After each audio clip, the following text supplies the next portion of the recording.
एक जमाने में एक छोटे से गांव में राजवाव और सोनू नाम के दो भाई रहते थे। हर शाम वह अपनी दादी के पास आसकी दिलफरीब कहानियां सुनने जाते।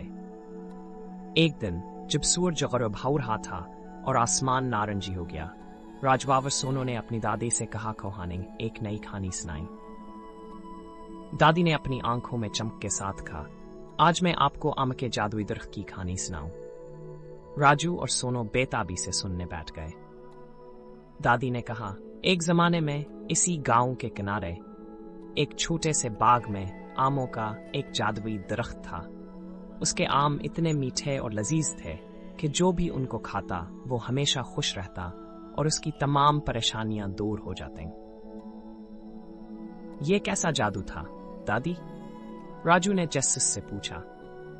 दादी ने मुस्कुरा कर कहा, दरख्त सिर्फ इन लोगों को आम देता है जो खालिस दिल और नेक नियत हों। एक साल गांव में शदीद खश्कसाली का सामना करना पड़ा और लोग पानी और खुराक की कमी से परेशान थे। गांव वाले जादुई दरख्त के पास गए, लेकिन उसने एक आम भी नहीं दिया। सोनू ने बड़ी आंखों से पूछा, फिर क्या हुआ दादी? दादी ने बात जारी रखी। फिर गीता नामी एक गरीब लड़की आई। वो दरख्त के पास गई और कहने लगी, वो जादुई दरख्त, मुझे अपने खानदान के लिए कुछ खाने की जरूरत है, बराह करम हमारी मदद करें। गीता का दिल साफ था और इसके इरादे नीक थे। दरख्त ने इसे मीठे आम दिए, जिससे इसका खानदान खुश और सेहतमंद था।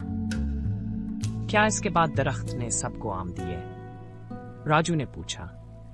दादी ने जवाब दिया, गीता ने तमाम गांव वालों से कहा कि दरख्त सिर्फ इन लोगों को आम देता है जो सच्चे और रहम दिल होते हैं। आस्ता आस्ता गांव वालों ने अच्छे काम करने शुरू कर दिए और दरख्त हर किसी को अपने मजेदार आम देने लगा।